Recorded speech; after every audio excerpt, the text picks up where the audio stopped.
Дініміз ислам жастықтың қадірін ерекше бағалайды. Пайғамбар саллаллаху алейхи ва саллям айтады өзінің хадисінде, қиямет күні Алла 7 топ адамды ешқандай көлеңке болмаған кезде аршысының көлеңкесіне қамалатады. Соның бірі жастық шағын Аллаға құлшылық етумен өткізген жас дейді. Жастық шақ ол өмірдің көктемі.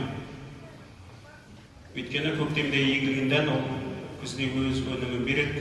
Сол сияқты жас кезінде берген тәрбие ол ұлғайғанда өзінің рухани кемелдікке бастайтын уақыт екенін көрсетеді. Енді адам баласының өмірі мынау күн сияқты. Мысалы, таңнан 5-ге дейін уақыт көп білесіздер.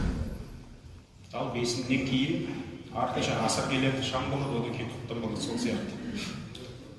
Сіздің жастық дәуіріңіз біраз болады. Күш қуатыңыз бойыңызда, жаңа айтқанымызда ақылыңыз толық. Ал сондай уақыт келеді, үйленесіз, балалы боласыз, немерелі боласыз, арқылы уақыт тез өтеді кетеді, байқамай қаласыз.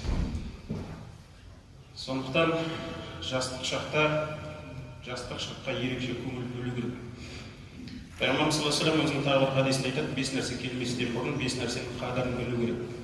Біріншісі, қарттық келместен бұрын, жастықтың қадірін, ауру келместен бұрын, денсаулықтың қадірін, кедейлік келмес бұрын, байлықтың қадірін, шұғылданбас бұрын, бос уақыттың қадірін және ажал келместен бұрын өлімнің қадірін, өмірдің қадірін. Сондықтан жастық уақыт ол адам өмірінің ең мәртебелі де ең мағыналы бөлігі. Бір атақты ұры болған екен де, Қарақшы. Мына елге шабады, сөйтіп әр елдің жаңағы мазасын алады. Қарақшы деген сол сияқты. Сөйтіп екі елдің патшасы келісіп, сол Қарақшыны ұстайды да түбінен жояйық, көзін құртайық дейді. Келісіп, біраз адамдар жалдап, Қарақшыларды жаңағы не деп айтады, түнейтін жеріне барып, барлығын түгел ұстап, барлығын басына алады. Сөйтсе, жаңағы Қарақшының бастығының кішкентай ғана баласы бар екен, 2-3 жасар. Оның да басын алыңдар десе, патшаның уәзірі айтады, бұл бала ғой әлі. Бұған қарақшылықтың, ұрлықтың несі сіңген жоқ, тәрбиесі сіңген жоқ. Оны құтқаруға болады. Сонда патша айтады, сен отты өшіріп, шоқты қалдырмақшысың ба дейді. Яғни отты өшірдің, шоқты қалдырып қойсаң пайда жоқ па, бәрібір бөлініп тұтанып от болады. Сонда уәзір айтады, жоқ, сіз маған тапсырыңыз, мен бұны өз қарамағыма алайын, балаларыммен қосып тәрбиелейін. Патша айтады, негізі мен келісіп тұрған жоқпын, бірақ сен айтып тұрған екен, жарайды, берейін. Береді. Уәзір өзінің балдарына қосып, жаңағы ақыл төлеп тәрбиелейді оны. Кісілер жалдап білім береді. Патшаның сарайында не істеу керек, өзін қалай ұстау керек, барлығын тәрбиелейді. Сөйтіп, уақыттар келеді, бала есейеді, патшаның алдына алып келеді.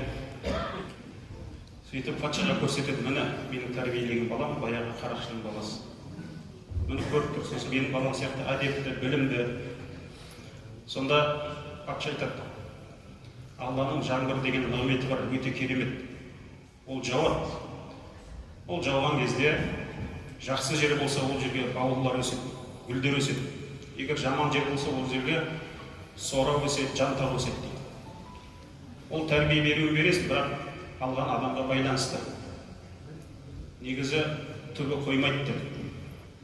Уәзір бой білмейді, жоқ, мұны көрдіңіз.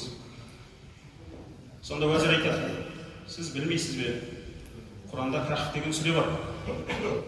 Сол жақсы жігіттерге еріп, иті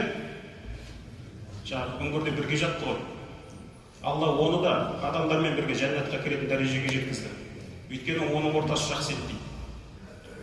Ал бірақ патша айтады, Құранда Алла Тағала тағы бір мысал келтірген, Нұх деген пайғамбар болған. Оның 3 жылы өзіне еріп кемемен құтылды. 4-шісі Канған деген ұлы жамандармен дос болып, әкесіне ермеді.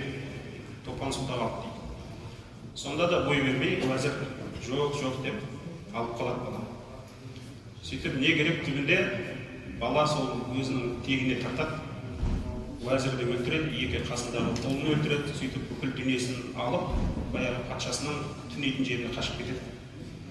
Сонда патша айтады, адамдар қызық, шіріген темірден бір мықты қылыш жасағысы келеді дейді. Негізі мықты қылыш ол таза темірден жасалады.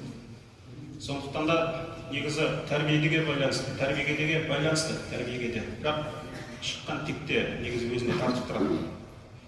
Енді жақсы жастар тәрбиелеудің бір жолы ол имандылыққа тәрбиелеу.